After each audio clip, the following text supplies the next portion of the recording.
G'day you as well. Had a problem with this engine lately. We have it open. Normally you're supposed to close these seal tabs if you store it for a long time, but overnight this thing was just flooding and the cylinder filled with fuel. So that tells me that the needle in there on the float is actually worn. So I've got myself a nice new one. There you go, a new needle there. It comes with the replacement spring. And also, because this is always idling, if it's a firefighting pump or something you use on full throttle, you don't have to worry about putting the hotter running plug in it. But this is an air compressor. This application, it's always idling, which is running cooler. It's clagging and carboning up like crazy.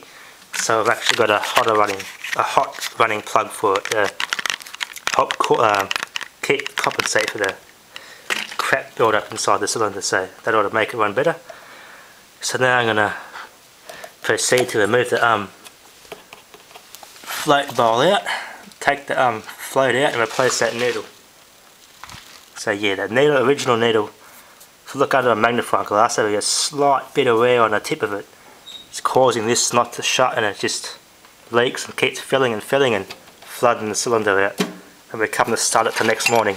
So smoking like a bitch, so that's means it's getting too much fuel, so I've got to get that replaced anyway. So I put a better, hotter running plug in it and it should reduce the smoking a lot. It ought to run a lot better. And I've also got to check the valve clearances. It's 0.15mm for intake, 0.20 for exhaust. So yeah, let's proceed to take this thing apart. Okay, if yours, a float just comes out like that, and that's the seat in there. That's all seems to be in good nick. So that pin just slides out. Here's a float here. Might be just the tiniest bit of wear on the tip of that seat, or that needle I should say, not seat. So that comes off and clips on there, so I'm going to unclip that. Just push off like that.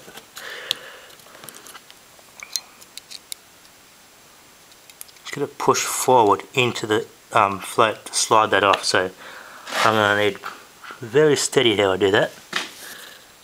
So let's put that on. Okay, viewers, I'm going to give it a quick test. Oh, that works good. The new one's working beautifully. Switch off. That's working very good. And then I put the little bowl back on, and that's already been cleaned. Always make sure that's clean. Okay, viewers, so this thing has been running a bit rich. A lot of carbon there. Nice new one.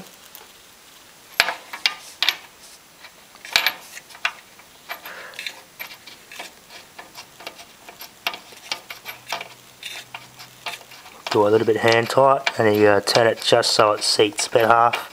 I think it's half a turn, so it's enough to compress the washer onto the head. Alright.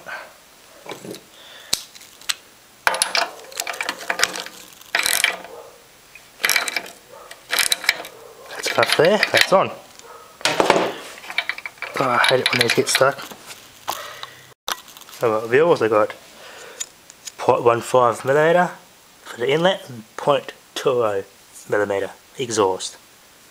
So they're ready to go. I'm going to remove this cover. Watch that gasket. Yeah, probably should have got this hose replaced too, but that's the next thing I got to do is replace that breather hose. Alright, now I've got to turn the crank over to TDC.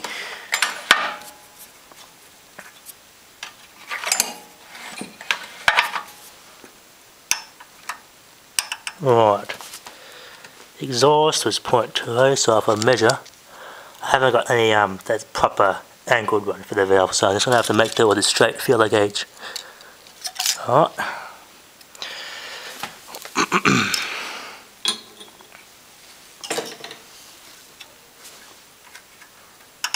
You gotta turn it to it completely.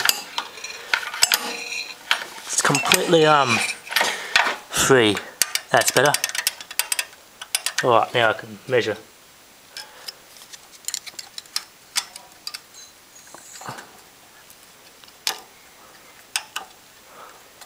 Alright, there you go.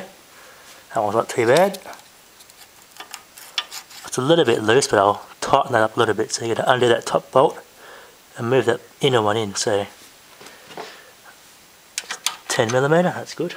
And the outer one, let's see what that outer bolt is. Must be a 14mm.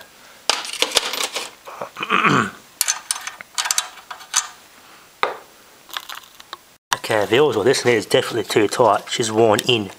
So that one there, yeah, it's very hard to get that measurement to go in. So I'm going to have to loosen that, back it off a tiny bit.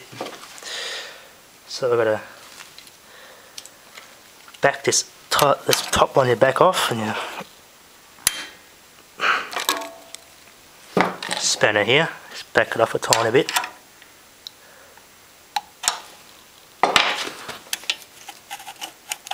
It's a bit better.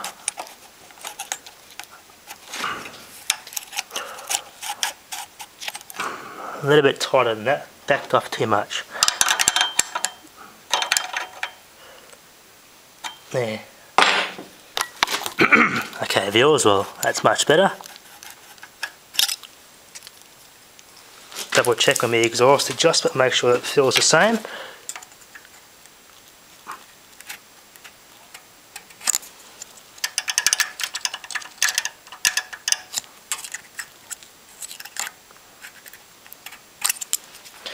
It's not too, the exhaust is a bit tighter, but yeah, you gotta have it at top dead center. So that one's good. That feels better.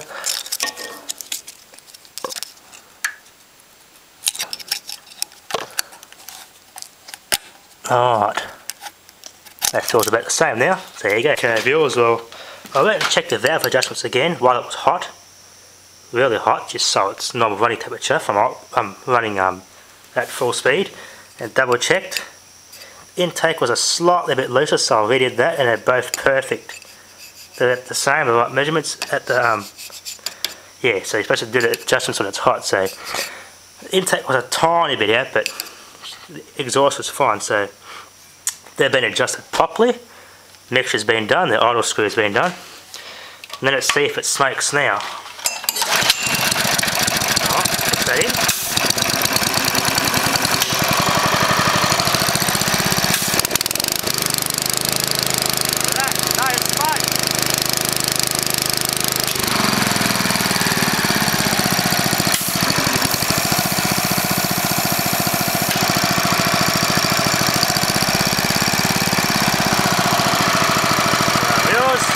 Running pretty good now. Yeah. It takes a full pressure, so this pops up and I won't allow me to I'm very good, but let's press that down and the pressure drops. It takes forward 140 psi. No smoke, she's running pretty good. The pop valve is about ready to go. So yeah. She's running a lot better now, so probably won't pick it up on the camera, but it's just a card that, yeah, the old man didn't know what the adjustments were, so I wrote that down for him, but I ended up knowing anyway, so something they gave us. There's a good note to remember. You won't pick it up on the camera, but I could see very, very faintly the rubber is actually gone smooth, and it's just worn, so that tiniest bit of wear has caused it to flood, as it's not to seat properly. So yeah, that's the original needle too. And this engine had never ever had the adjustments done. This has done a lot of work, so it ought to be a good runner now. So that I did change the oil, because it when it flooded, the oil did have petrol in it, so I made sure I changed that, and it did. That's been changed.